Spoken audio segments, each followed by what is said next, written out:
ऋग्वेद प्रथम मंडल 10वां सूक्त और पहला मंत्र। ओम गायन्ति त्वा गायत्रिणोर्चन्त्यर्कमर्किणः ब्रह्माणस्त्वा शतक्रत उद्वशमिव येमिरे। पदार्थ। हे शतक्रतो, असंख्यात कर्म और उत्तम ज्ञान युक्त परमेश्वर।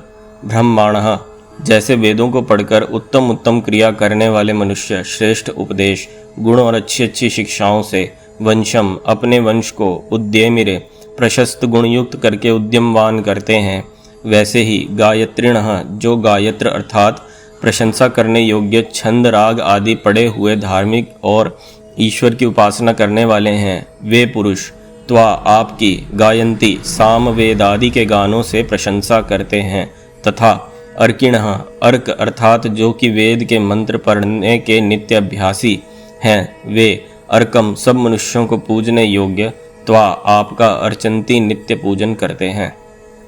भावार्थ। इस मंत्र में उपमा अलंकार है। जैसे सब मनुष्यों को परमेश्वर ही की पूजा करनी चाहिए, अर्थात उसकी आज्ञा के अनुकूल वेद विद्या को पढ़कर अच्छे अच्छे गुणों के साथ अपने और अन्यों के वंश को भी पुरुषार्थी करते हैं, वैसे ही अपने आप को भी होना चाहिए। और जो परमेश्वर के सिवाय दूसरे का पूजन करने वाला पुरुष है, वह कभी उत्तम फल को प्राप्त होने योग्य नहीं हो सकता, क्योंकि ना तो ईश्वर की ऐसी आज्ञा ही है और ना ईश्वर के समान कोई दूसरा पदार्थ है कि जिसका उसके स्थान में पूजन किया जावे। इससे सब मनुष्यों को उचित है कि परमेश्वर ही का गान और पूजन करें। क्या समझे हम? सिंपली बताया जाए कि ईश्वर की प्रार्थना, ईश्वर को याद करना चाहिए और दूसरे जो ईश्वर बने पड़े हैं, हाँ, उनको याद नहीं करना चाहिए, ना उनकी पूजा करना चाहिए। ठीक है। हाँ, बिल्कुल। और इसमें बताया गया वेद के हिसाब से हमें शिक्षा ग्रहण करके, वो ईश्वर ने कहा है कि वेद जो बुक है उनके एक टूल दे रखा है। हाँ, और कोई कुछ जोड़ना चाहेगा? कि उनसे ज्ञान लेके दूसरों को भी बांटे और वैसा खुद भी करें, सिर्फ बांटे नहीं, हाँ, खुद भी पालन करना। बिल्कुल। एक बड़ी इम्पोर्टेंट चीज़ आई है इस मंत्र के अंदर, वह है अपने वंश को उद्योगवान करें। देखो कितनी इम्पोर्टेंट चीज़ है। आपने कभी देखा हो, शायद आपने कभी टीवी में या किसी गांव देहात में देखा हो, बहुत बड़े बड़े परिवार होते हैं, एक साथ सारे रहते हैं। रहना एक बात है और वंशों से ऐसे रहते आना एक दूसरी बात है। बल ये मनुष्य का ना 4 प्रकार का होता है। पहला तो शरीर का हो गया, ठीक है। दूसरा हो गया उसके पास बहुत सारे साधन है, ठीक है। तीसरा हो गया उसके पास बहुत सारी जनता है, लोगों का सपोर्ट है। तो उसमें एक आता है हमारा परिवार का सपोर्ट, जिसका बहुत बड़ा परिवार होता है, उससे थोड़ा टक्कर लेने में भी लोग डरते हैं। उसके चाचा ताऊ पता नहीं कौन कौन कहाँ से कैसे आते हैं, ठीक है।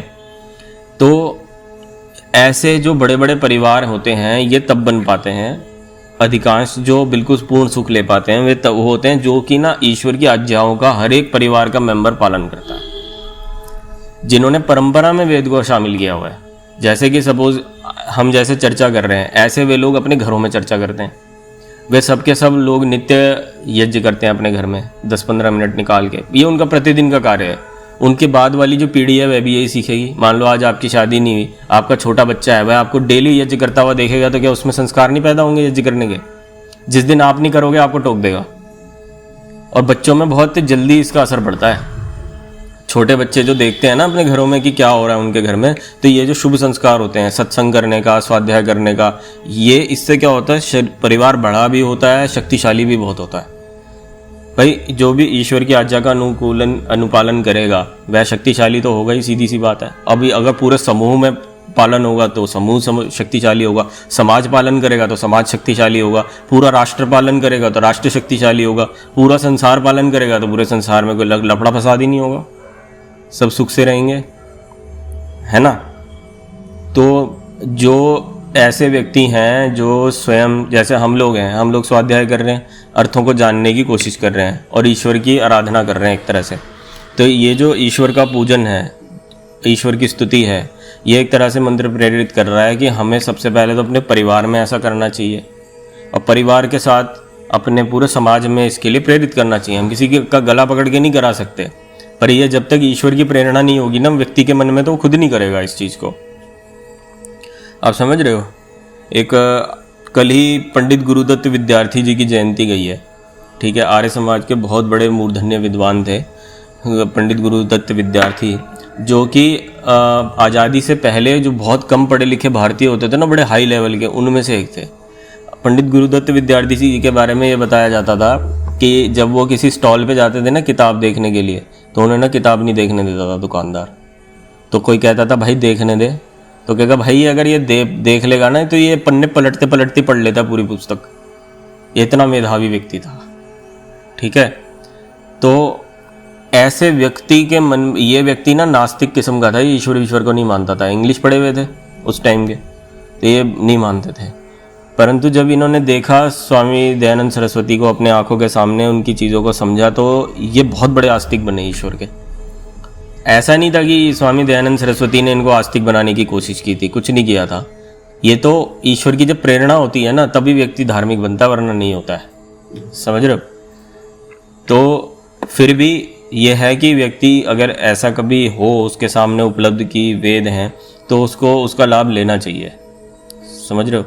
ताकि उसका, उसके वंश का, समाज का और राष्ट्र का कल्याण हो सके, क्योंकि यही एक सत्य विद्या है जिसको सब लोगों को जानना उचित है, ठीक है।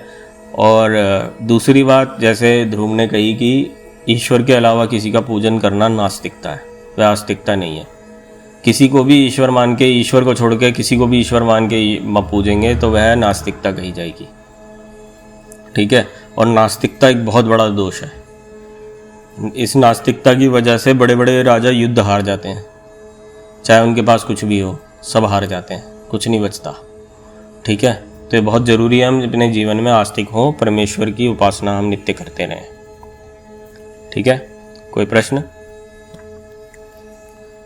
ओ